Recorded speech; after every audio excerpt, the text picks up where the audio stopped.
SMD Law is the official law firm of the Spartan Nation. Check them out on the interwebs at smdalaw.com or at 866-529-3537. No matter where you are in the state of Michigan, Upper Peninsula, Lower Peninsula, it doesn't matter. They have an office near you. So whether you need to send a letter to an annoying neighbor, or you're a criminal and you need defense, maybe you just have problems with elder law, check them out, smdalaw.com today. The official law firm of the Spartan Nation. Call them first, then you act. Corral me like that. Terrence, first of all, you got to have immense pride with the youth on your side of the ball and how they're performing. Would you break down maybe that a little bit and your pride, how they're doing? I mean, you said it best. I mean, pride. I mean, these guys, I have a close relationship with them. So when they have the success, I mean, when you teach them concepts and then they're able to apply it, I mean, and make the plays and have the success that you want them to have, that you talk to them when you went into their homes and you said, we're going to do this, we're going to do that, and you're going to do this. It's a great feeling. It really is a good feeling. I asked Hunter what he thought was the key to so many young players, and he said he thinks it's a good group of listeners to you.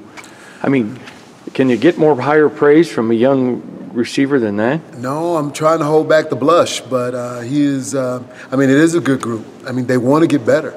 And they ask the right questions. I mean, they're processing the situations, the scenarios, even so much as they're pushing my knowledge of what I know and how I'm giving it to them. So it's just an inquisitive group. So, and like I said, it shows in how they play. They make a mistake, but they don't make that same mistake twice. How tough is it to find playing time for all these guys? I mean, that is the tough part. Yeah, it is the tough part. But, like I said, I mean, a lot of times what you end up doing is just, by formation and certain plays, like Larissa have certain plays, I mean, Hunter have certain plays. You just got to make sure that you get them in there. Yeah. You've had a couple standout guys here. Is it almost better to not have a go-to guy and maybe defenses have trouble keying in on one guy in particular? That's a defensive issue. Mm-hmm. What I know Darryl Stewart can do, mm-hmm. I want to make sure he gets in on those plays. Mm-hmm. Felton Davis, I want to take advantage of his skill set when, on certain plays. So, but as far as, your defense and what they got to deal with, I hope they don't sleep well. Tristan Jackson had a play late in the first half where he dropped a pass. Mm-hmm. With a young player like that, how do you handle a young player like that in a big game? A lot of times in a big game, you just try to just move on. I mean, you don't even bring it up. You just try to let them, because they're their own worst critic. They don't need me right behind them saying, hey, you dropped the ball. I mean, some things are just obvious. And so what you just try to get them to do is move on to the next play. Move on to the next play with as much aggressiveness and confidence as you can possibly, have, because that's what sets you apart in this game is your aggressiveness and your confidence. Is it the toughest thing for a young player to get them to just kind of move on and don't worry about it? Oh, yeah. They will lament on it, way further on than 2 or 3 plays. So, like I said, you just got to get them to ease their mind and move on to the next play. How was he after that play? It's typical. I mean, he was upset. I mean, he expects more out of himself. He expects more. Like I said, he has speed, he has ability, all the quickness. He just, like I said, when something like that happens, you just got to bounce back from it. What's the challenge for a receiver in a second half like that, where it's going to be run heavy, that you won't want to throw the ball around as much? No, be physical. I mean, we talk about in our meeting room, hey, if we're going to run the ball, then, we got to make sure that we are the private escorts, of that ball runner to the end zone. So clear the road. It's like Convoy. Y'all seen the movie. I'm a rubber ducky. We trying to clear the road for everybody. For Tristan, how critical is it to get him on course? He's a great playmaker. He has great skills. Now I just think it's a confidence issue. How key is it for this team to even reach higher? Hate to use a term from the past, but to reach higher to get him on board? You got to. I mean, like I said, when a skill set is just sitting on the sideline, I mean, it can make a difference. I mean, it hurts your team. So, I mean, the biggest thing is just try to make sure, and like I said, I don't want to make this a big issue. It's not an issue. I mean, he's been in football games. He's played since he was, yay high. Mm-hmm. It's just getting you back into the rhythm, get back on the horse and make some plays. What sticks out for Minnesota on film?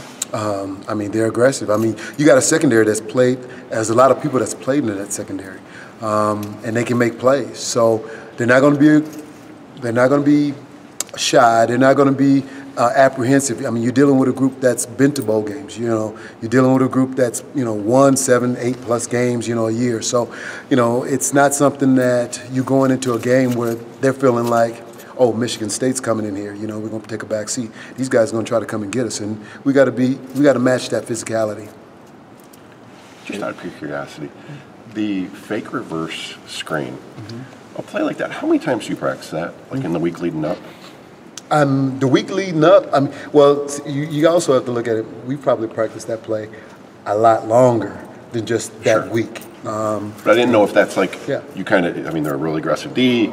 That's a play that kind of can mess with that. Well, we got a category of plays, that we have over here that, of course, that we run all year. We've probably been running since spring, and it's just when do you pull them out? Right. When do you pull them out? And when, and then so you may hit them about 3 or 4 times during the week of the game week because you actually feel like this is a play that can work. Did you guys kind of look at that play all week going, this thing's going to work? Coach Warner doesn't call any plays that he don't think that's not going to score touchdowns. So, that's kind of what his mentality is. So. When you look back at, I guess, the emotions of that game, how do you, put that on hold for the next week? Well, like I said, when you were 3-9, it's easy to put a lot of all that other stuff on hold and move on to the next game with the same workman-like mentality.